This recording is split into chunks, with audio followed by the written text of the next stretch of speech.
Semester ini kita bicara tentang hermeneutik, dan kita tahu bahwa hermeneutik itu adalah salah satu ilmu dalam dunia teologi yang berkaitan sekali dengan penafsiran.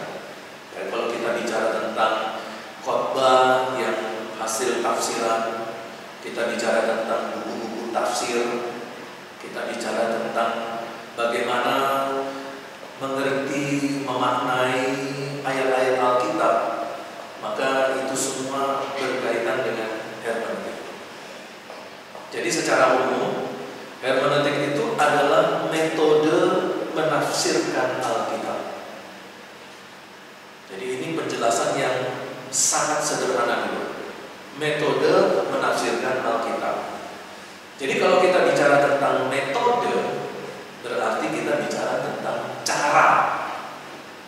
caranya menafsirkan Alkitab. Nah, tentu di dalam cara itu nanti ada tahapan-tahapan yang sudah disusun secara sistematis. Cara 1, cara 2, cara 3, cara 4, dan seterusnya. Dan di dalam hermeneutik ini ada banyak sekali metode menafsirkan Alkitab.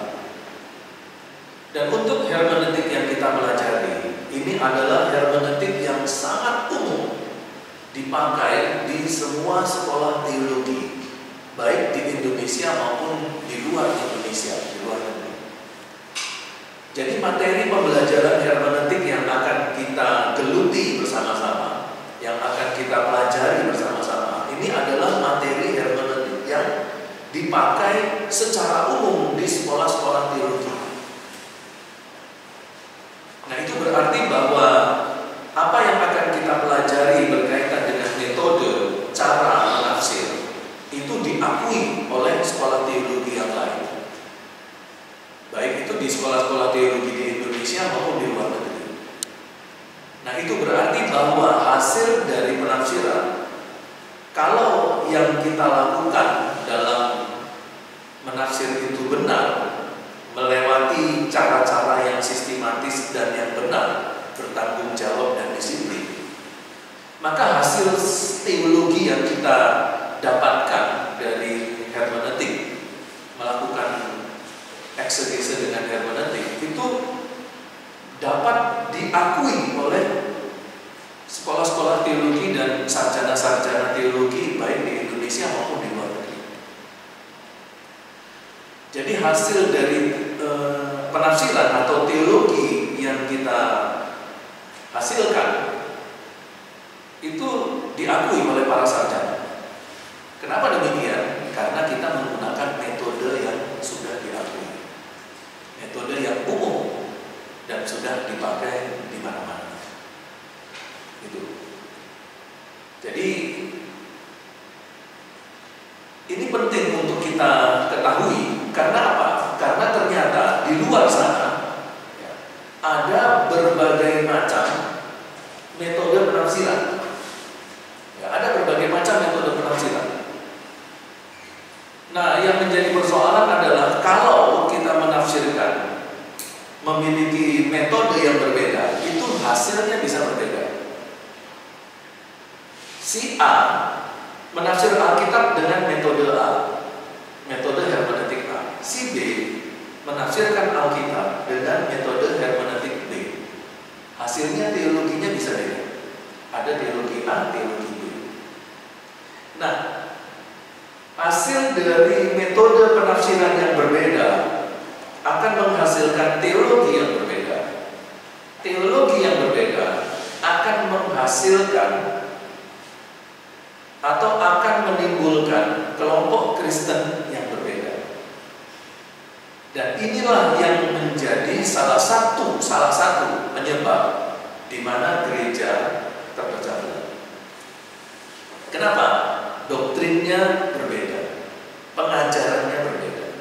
Lu kok bisa mendapatkan atau sebuah kelompok Kristen itu memiliki pengajaran atau doktrin yang berbeda? Ya karena metode yang dipakai untuk menghasilkan doktrin teologi, metodenya beda.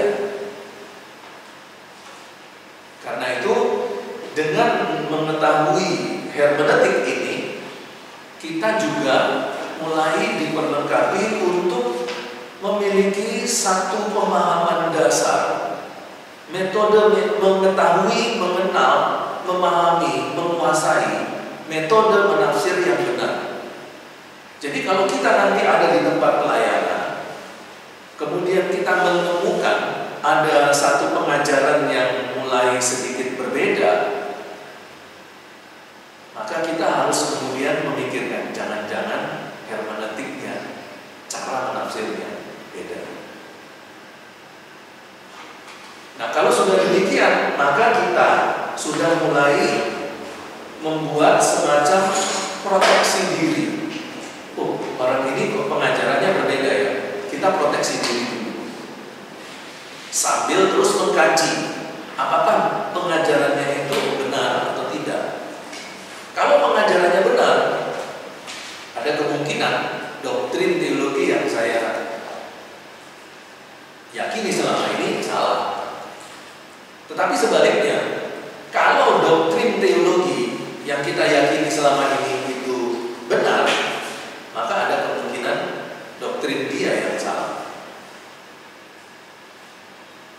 Nah, persoalannya doktrin yang salah itu bisa menyebabkan pengajaran yang salah. Pengajaran yang salah bisa menyebabkan kesesatan.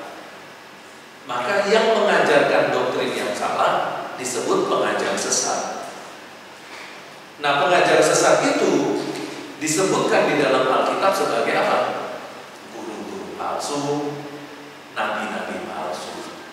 Bahkan ada juga yang menyebutkan Mesias palsu. Nah, itulah kira-kira hermeneutik secara umum. Nah, kita akan melihat di 2 Petrus 1 ayat 20 sampai 21. Ini adalah dasar kita untuk memulai perkuliahan ini.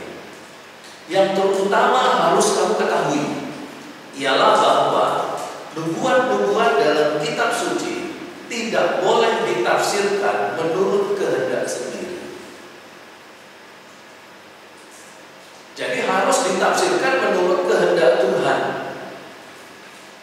Dan penafsiran yang menurut kehendak Tuhan itu sudah dikemas dalam satu ilmu, yaitu ilmu hermeneutik.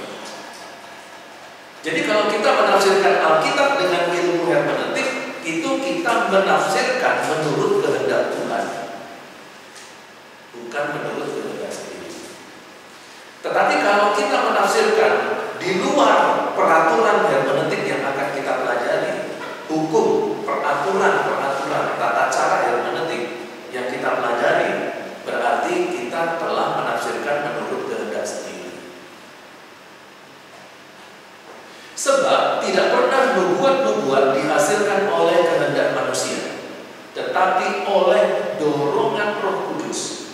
Jadi Alkitab kita ini, kitab suci kita ini, itu dihasilkan dari dorongan Roh Kudus. Inilah yang disebut dengan penginspirasian kitab suci. Roh Kudus memberikan inspirasi kepada para penulis kitab suci. Penulis kitab suci menuliskan ayat-ayat yang ada di dalam Alkitab. Jadi, sebab tidak pernah nubuat-nubuat dihasilkan oleh kehendak manusia, tetapi oleh dorongan Roh Kudus, orang-orang berbicara atas nama Allah.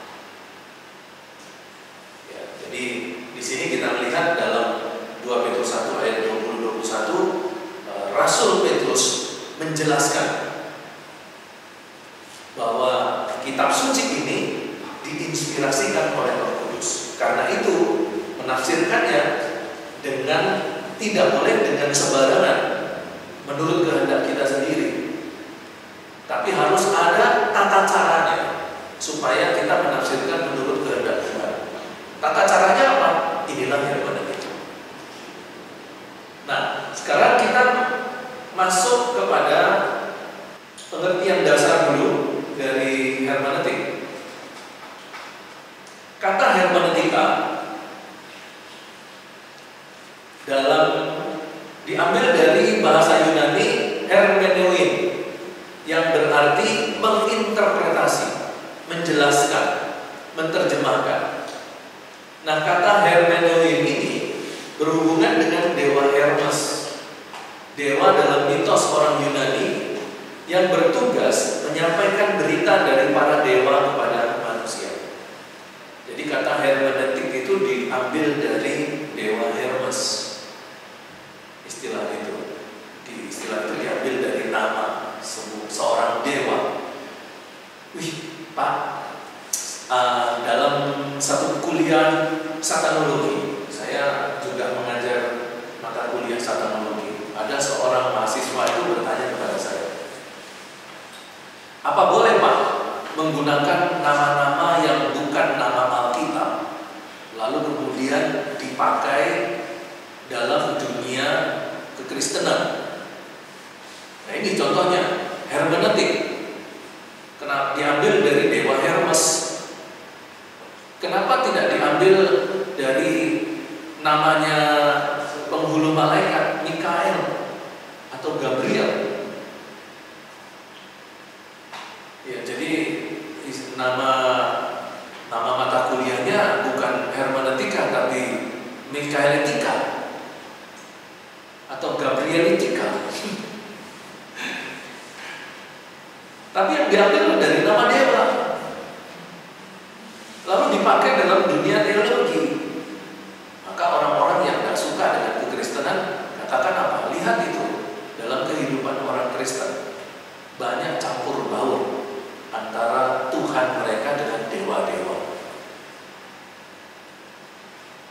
Nah, ketika dipertanyakan seperti itu, saya kemudian bertanya lagi kepada mahasiswa yang bertanya tadi, lalu untuk menamai mulai dari hari Senin sampai hari Sabtu, kamu pakai nama apa? Nah, itu nama-nama yang berkaitan dengan ilmu-ilmu yang berkaitan dengan dewa, ilmu-ilmu perbintangan, astrologi, ilmu nujum. Belum lagi kalau nama Januari, Februari, Maret, April itu nama dewa-dewa semua. Kita pakai kalender itu ada di gereja. Ya. Dalam menyusun jadwal pelayanan kita juga pakai nama dewa. Nah, itu nanti itu ada pembahasannya sendiri ya, berkaitan dengan budaya. Jadi nanti kalian akan mendapatkan pelajaran yang namanya teologi kontekstualisasi. Ya, dalam teologi kontekstualisasi itu nanti kita diajarkan segala sesuatu yang berkaitan dengan pertanyaan tadi. Seberapa jauh kekristenan itu berkontekstual dengan budaya, dengan filsafat, dengan kehidupan manusia. Sejauh mana kekristenan itu tidak boleh berkompromi dengan mereka, dengan dunia. Nah, itu nanti jawabannya ada di teologi itu. Ya. Jadi teologi kontekstualisasi itu nanti kita pelajari mungkin ya dalam perkuliahan misiologi atau dalam kuliah PK dan Revival. Itu di perkuliahan seperti itu nanti kita dapatkan. Atau dalam etika budaya. Nah, dalam mata kuliah etika budaya nanti kemungkinan juga akan disinggung yang disebut dengan teologi kontekstual.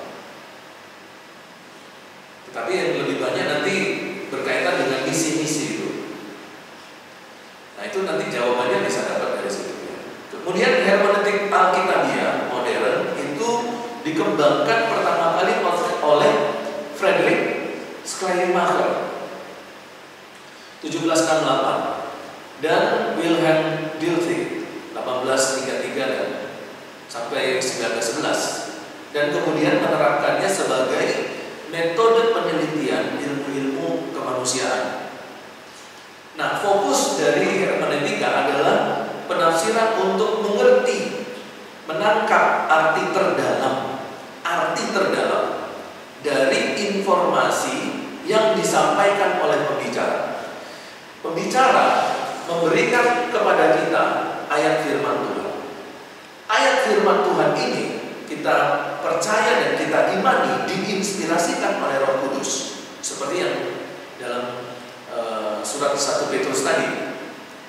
Nah, kita sebagai orang Kristen, sebagai hamba Tuhan, memiliki tugas untuk mengerti dan memahami, menangkap arti terdalam yang ingin disampaikan oleh Roh Kudus. Mari kita buka Alkitab kita dulu sambil menunggu speaker.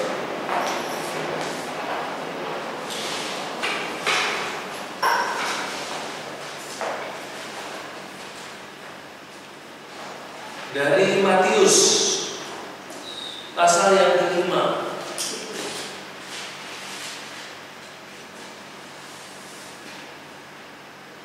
Nah, ini kita akan berbicara tentang bagaimana tugas kita sebagai seorang hamba Tuhan itu harus mengerti, menggali makna yang terdalam dari Alkitab.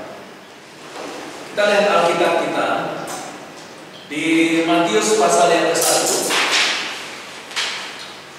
ayat yang Matius pasal yang ke-5 ayat yang ke-1. Tadi tugas dari hamba Tuhan berkaitan dengan hermeneutik, yaitu menggali untuk menemukan makna terdalam. Nah, apa yang digali? Alkitab. Alkitab ini apa? Yaitu ayat-ayat firman Tuhan yang diinspirasikan oleh Roh Kudus. Berarti hermeneutik adalah metode untuk mengetahui isi hati Roh Kudus.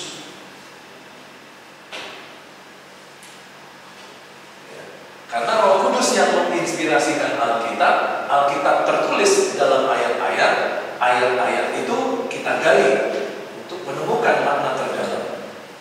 Contoh Matius 5 ayat 1. Ketika Yesus melihat orang banyak itu, naiklah ia ke atas bukit, dan setelah ia duduk, datanglah murid-muridnya kepadanya. Pertanyaan yang harus selalu kita tanyakan pada saat kita membaca Alkitab, apa maksud Roh Kudus ya memunculkan ayat ini? Memang yang menulis ini adalah penulis kitab Matius, tetapi Matius dapat inspirasi dari Roh Kudus. Jadi secara tidak langsung kita dapat katakan apa yang Roh Kudus mau kita temukan di dalam Matius 5 ayat 1 ini. Kalau kita baca sekilas, gak ada arti apa-apa. Betul tidak? Ketika Yesus melihat orang banyak, ya kalau Yesus melihat, ya melihat, gak ada arti apa-apa. Apa arti terdalamnya? Arti terdalam, makna terdalam melihat. Beda kalau kita melihat dengan Tuhan Yesus melihat. Ya kan? Kalau saudara melihat, apa maknanya? Maknanya pengen memiliki si gadis itu. Ya, yang laki-laki melihat, tapi melihatnya itu, melihat itu ternyata ada maknanya. Tapi ketika Yesus melihat orang banyak, makna terdalamnya apa? Roh Kudus kira-kira pengen kita menemukan apa di kalimat ini?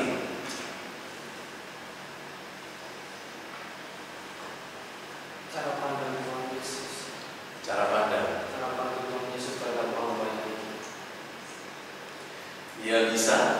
Tapi itu kan masih asumsi kita kan, asumsi pribadi. Ketika kamu mengatakan itu, Tuhan Yesus melihat orang banyak, lalu kamu katakan, saya ingin tahu cara pandang Tuhan Yesus itu seperti apa. Itu menunjukkan cara pandang Tuhan Yesus. Pertanyaan saya, kalimat itu kamu dapatkan dari mana? Dari pikiranmu sendiri? Ya. Apakah kamu dapatkan setelah kamu menggali firman Tuhan, memakai metode hermeneutik? Enggak. Itu muncul saja di otak saya. Jadi kalau muncul di otak saya, seperti tadi dikatakan 1 Petrus, kita hanya menafsir dengan pemikiran sendiri. Jadi kalau saudara mau memberikan arti melihat, harus ada referensinya. Harus ada cara 1, 2, 3, 4 sampai kita bisa menemukan arti melihat. Nah, kebiasaan kita ketika ada kata melihat, langsung pikiran kita itu berpikir tentang seseorang yang melihat, sama seperti pasti Tuhan Yesus juga melakukan itu, melihat juga. Lalu kemudian yang kedua, maka naiklah ia ke atas bukit, dan setelah ia duduk, sekarang pertanyaannya, duduk. Apa maksud Roh Kudus supaya Matius menulis kata duduk? Pak, duduk aja Bapak, nggak usah dicari makna teologinya. Betul nggak? Nah, cuma sekedar Tuhan Yesus duduk, kita nggak perlu cari prinsip teologinya sampai akhirnya jadi doktrin teologi, akhirnya jadi dogma. Jadi akhirnya jadi doktrin duduk di dalam kekristenan. Duduk apa lagi, ini model apa lagi? Nah sekarang kalau saya tanya sama kalian coba cari arti duduk menurut metode hermeneutik, jangan menurut kita.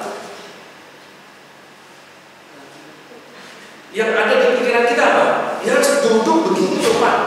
Pak, saya pernah mendengar dari seorang dosen teologi Pak.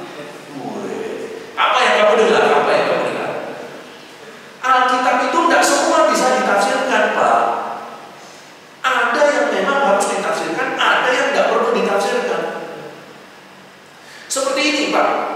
Tuhan Yesus duduknya duduk, nggak usah sampai lebay. Duduk ditafsirkan, melihat ditafsirkan.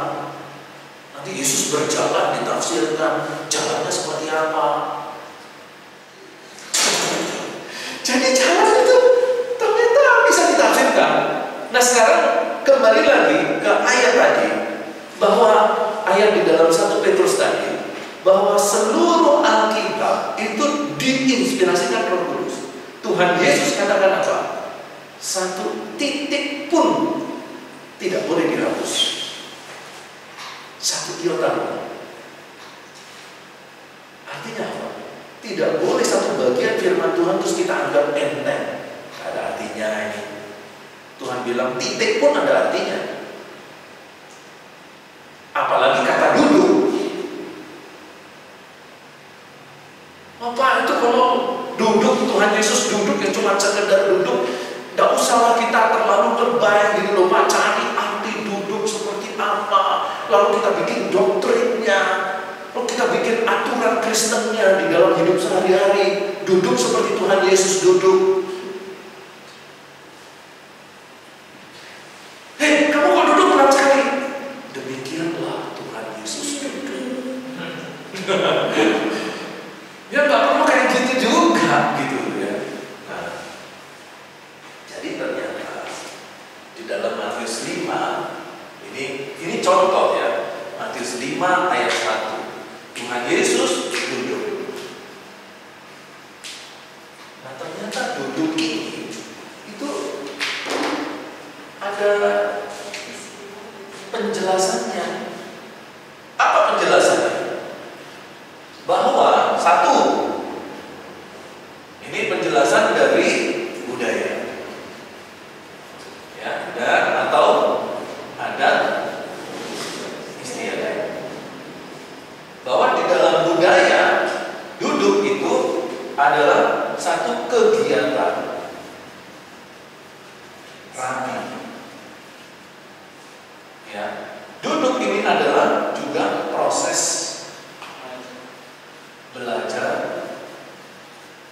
dan mengajar.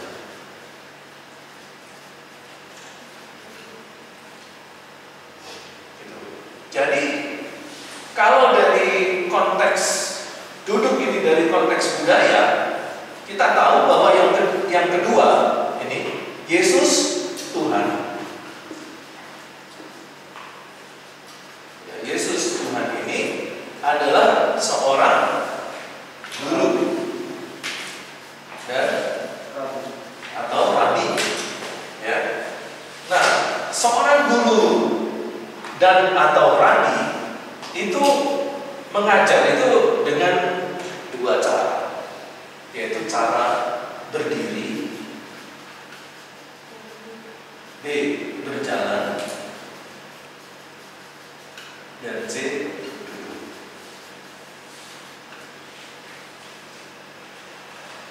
Nah, seorang rabi kalau dia mengajar dengan berdiri, itu dia mengajar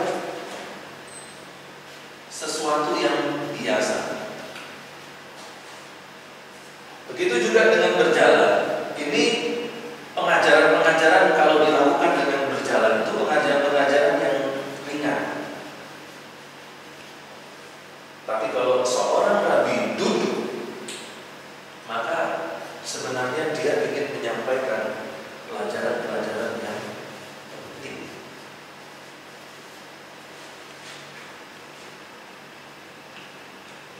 Jadi, kalau di dalam Matius 5 ayat 1, ketika Yesus melihat orang banyak itu, lalu kemudian ia duduk, berarti dia sedang menyatakan dirinya seorang rabi yang ingin menyampaikan pengajaran yang penting.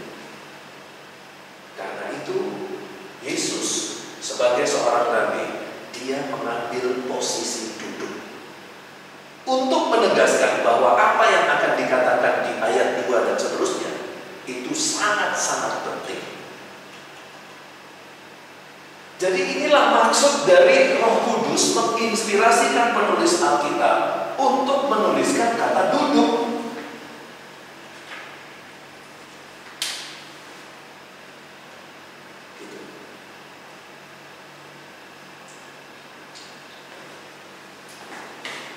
Nah, inilah tugas kita, yaitu melalui hermeneutik kita menggali dan menemukan, mencari dan menemukan makna terdalam.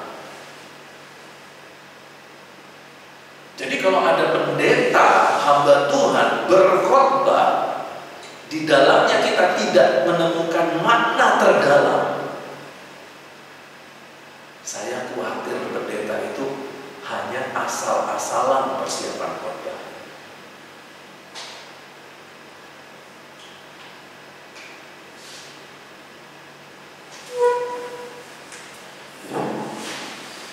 Gitu. Terus kemudian yang berikutnya,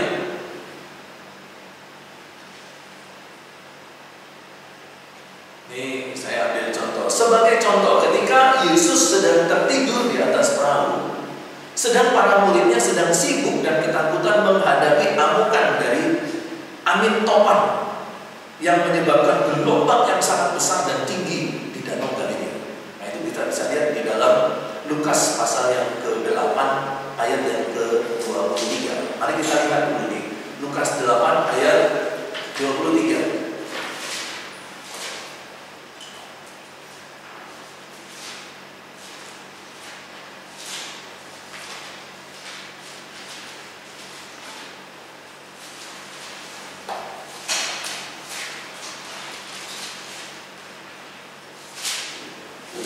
Oke, kita baca di sini ya. Dan ketika mereka sedang berlayar, sudah dapat? Sudah. Oke.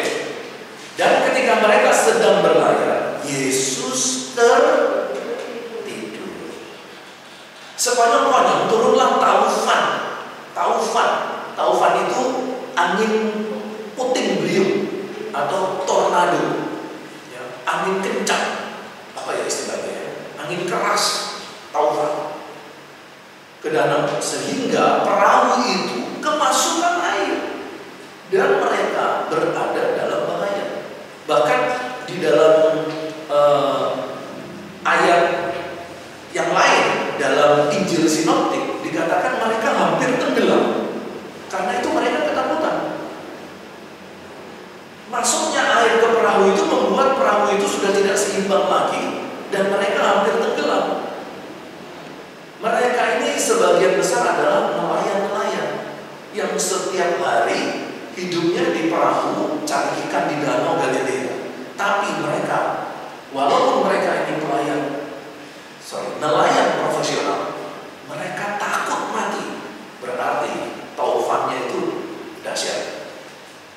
Sampai nelayan profesional takut mati. Itu berarti guncangan dan gelombang air di danau itu sangat besar.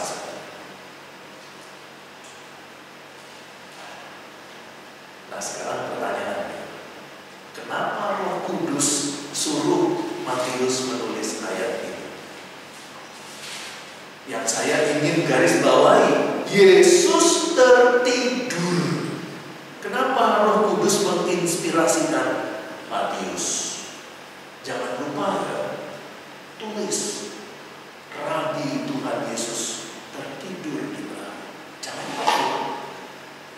Matius dapat inspirasi dari Roh Kudus menulis Yesus tertidur. Kita harus cari mana terdalamnya. Karena itu pemikiran inspirasi dari Roh Kudus. Apaan cuma tidur aja lupa? Ngapain sih? Yesus tidur sama seperti kita tidur. Dia manusia, kita manusia. Sama. Tuhan Yesus katakan, satu iota pun tidak boleh dihilangkan dari firman Tuhan sebelum tergenapi. Penting tidak ini? Penting kalau menurut saya. Nah, sekarang menurut kalian, Yesus tertidur perlu tidak diselidiki secara mendalam?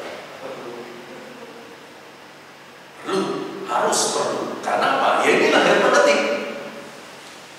Mencari, menggali makna terdalam. Mencoba untuk memahami apa yang dipikirkan oleh Roh Kudus yang tertuang di dalam ayat Alkitab. Nah, sekarang mari kita lihat. Kalau orang-orang Kristen baca cerita ini, biasa saja. Nah, sekarang saya ajak saudara untuk berpikir kritis. Berpikir kritis. Kalau saudara tidur,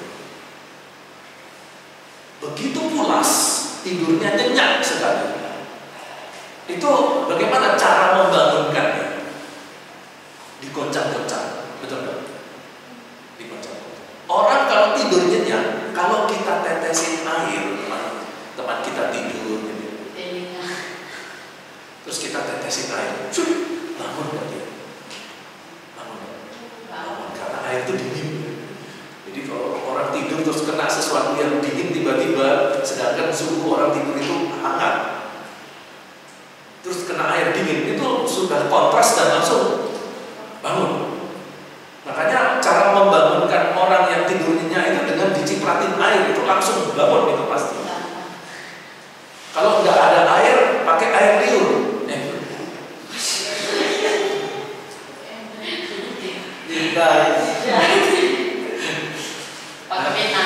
Nah, sekarang coba kamu bayangkan, Yesus tertidur di tengah gelombang. Itu pernah naik kapal, perahu? Kalau perahu goncang gitu, kamu bisa nggak tenang? Bisa nggak kamu tidur tenang? Kalau kamu naik mobil tertidur, terus tiba-tiba mobil itu ngerem sampai goyang atau dia terabas itu jalan berlubang atau polisi tidur, saudara bangun nggak? Saudara digoncang-goncang, saudara tidur, digoncang-goncang, disiram air, bangun nggak? Alkitab bilang apa? Yesus tertidur, digoncang, kena air, Yesus masih tidur. Perahu sudah mau tenggelam, Yesus masih tidur. Gak mikir kamu selama ini? Aneh kan? Aneh. Nggak normal. Coba ini saya tunjukkan gambarnya untuk menjelaskan, mengilustrasikan apa yang saya sampaikan. Nih. Kalau saudara yang tidur seperti ini, saudara bangun nggak? Alkitab bilang apa? Aneh. Nggak pernah mikir apa maksud Roh Kudus.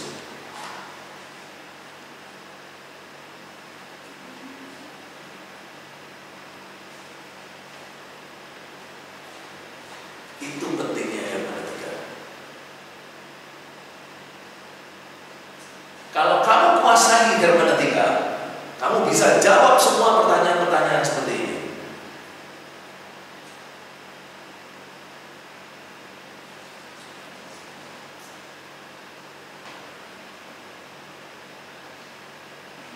Gitu. Jadi kalau saya dengarkan itu di TikTok ya, saya dengar di TikTok atau di apa saja yang live gitu ya, di apologetika live itu di sosial media, mereka ngomong begini, saya sudah tahu jawabannya. Kecuali kalau bicara tentang agama lain ya, ilmu agama lain, kalau saya harus belajar dulu. Tapi kalau itu bicara tentang Alkitab, yang ditanyakan Alkitab, yang diragu-ragukan itu Alkitab, saya bisa jawab semua. Kenapa? Karena saya memiliki kemampuan berhermeneutik dengan baik. Dan saya berharap saudara juga memiliki kemampuan berhermeneutik dengan baik. Dengan itu saudara bisa menjawab semua pertanyaan. Ada satu pertanyaan lain yang dilontarkan oleh orang lain di luar kekristenan. Mereka berkatakan begini, Yesus yang kamu percayai itu adalah Tuhannya orang Yahudi, bukan Tuhan kamu. Kok kamu tuh GR? Yesus menyelamatkan kamu. Yesus itu tidak pernah bilang dia itu untuk bangsamu. Yesus itu tidak pernah katakan aku itu juru selamatmu, tidak pernah. Kalau dia juru selamat orang Yahudi, iya. Kok kamu GR? Bilang Yesus Tuhan dan juru selamat.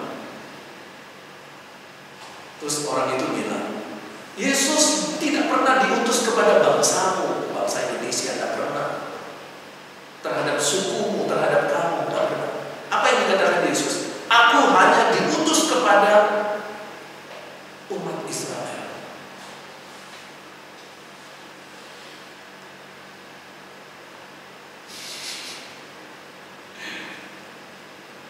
Gimana jawabannya?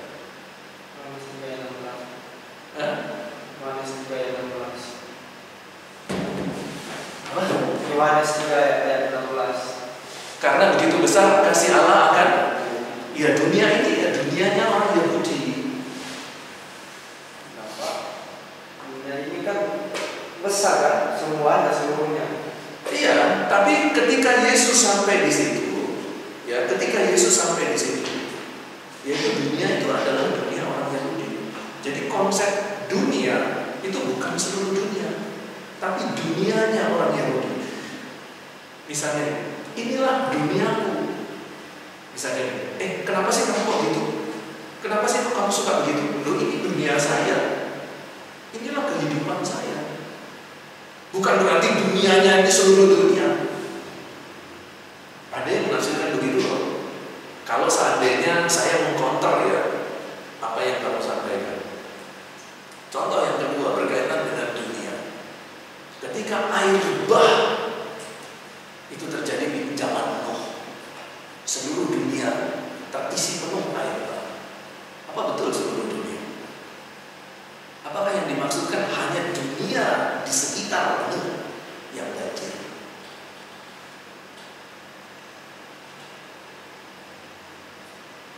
Karena di belahan dunia lain tidak ada cerita Nuh dengan cerita banjir, tidak ada. Artinya di daerah itu tidak pernah banjir.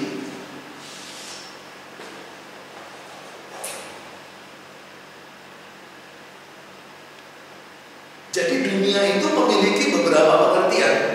Dunia dalam pengertian secara geografi, seluruh dunia, dari kutub utara sampai kutub selatan, dari sisi kiri dunia sampai sisi kanan, secara geografi, itulah dunia dengan 5 benua. Tapi ada pengertian dunia itu adalah wilayah lingkup kehidupan yang hanya terbatasi pada dunianya dia, kehidupannya dia. Ya, ini kalau kita bicara tentang dunia ya. Nah, ini kita kembali lagi ke persoalan yang terjadi pada diri Tuhan Yesus Kristus. Pada waktu dia di atas perahu, dia tertidur pulas, air sudah kena seluruh badannya, dia tergoncang-goncang, yang nggak tidur sampai ketakutan karena mau mati rasanya, mau ditenggelamkan ke dalam danau. Yesus tertidur. Saudara, hanya kena air sedikit aja, dipercik ini, bangun, nggak sampai kebasahan seluruh tubuh.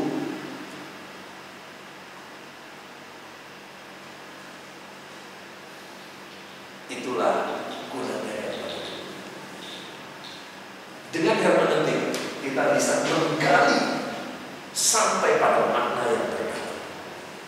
Ya, jadi maksudnya adalah hal-hal yang penting, seperti hal-hal yang kadang-kadang terlihat sederhana. Ya, hal-hal terlihat sederhana, tetapi ternyata ada maknanya.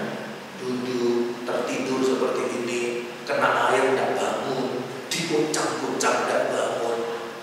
Tapi jangan lupa bahwa ini semua itu diinspirasikan oleh Roh Kudus. Berarti Roh Kudus punya kepentingan, punya maksud. Sampai ayat ini tertulis demikian. Tugas kita menggali, menemukan makna. Bagaimana caranya? Kuliah hermeneutik.